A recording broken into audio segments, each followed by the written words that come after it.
ಮಕರ ರಾಶಿಯವರ ಯುಗಾದಿ ನಂತರದ ಭವಿಷ್ಯ ಹೇಗಿರುತ್ತೆ? ಹಣಕಾಸಿನ ಸಮಸ್ಯೆ ಎಲ್ಲವೂ ಪರಿಹಾರ ಆಗಿ ಜೀವನದಲ್ಲಿ ನೆಮ್ಮದಿ ನೆಲೆಸುತ್ತಾ? ಪ್ರೀತಿ ಪ್ರೇಮ ಜೀವನ ಹೇಗಿರುತ್ತೆ? ಎಲ್ಲವನ್ನ ಕೂಡ ತಿಳಿಸ್ಕೊಡ್ತಾ ಇದ್ದೇನೆ.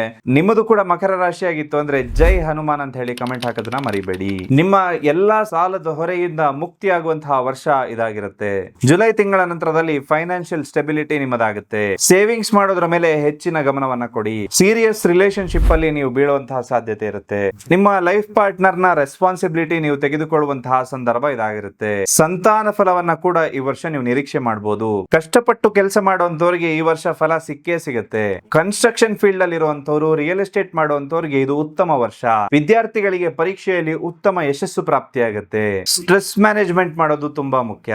ನಿಮಗೆ ಎಲುಬಿಗೆ ಸಂಬಂಧಪಟ್ಟಂತಹ ಸಮಸ್ಯೆಗಳು ಭಾಸ ಆಗ್ಬಹುದು. ಸ್ವಲ್ಪ ಎಚ್ಚರಿಕೆಯಿಂದ ಇರಿ. ಓವರ್ ಥಿಂಕಿಂಗ್ ಅನ್ನ ಈ ವರ್ಷ ಮಾಡೋದಕ್ಕೆ ಹೋಗಬೇಡಿ. ನಿಮ್ಮದು ಕೂಡ ಮಕರ ರಾಶಿಯಾಗಿದ್ದು ನೀವಿನ್ನೂ ಕೂಡ ಈ ಕ್ರಿಸ್ಟಲ್ ಗಳನ್ನ ಧರಿಸಿಲ್ಲ ಅಂದ್ರೆ ಈ ಕೂಡಲೇ ಕ್ರಿಸ್ಟಲ್ ಗಳನ್ನ ಧರಿಸ್ಕೊಳ್ಳಿ. ಇದರಿಂದಾಗಿ ನಿಮ್ಮ ಲವ್ ಲೈಫ್, ಆರೋಗ್ಯ, ವ್ಯಾಪಾರ, ವ್ಯವಹಾರ ಎಲ್ಲಾ ಸಮಸ್ಯೆಗಳು ಕೂಡ ಪರಿಹಾರ ಆಗುತ್ತೆ.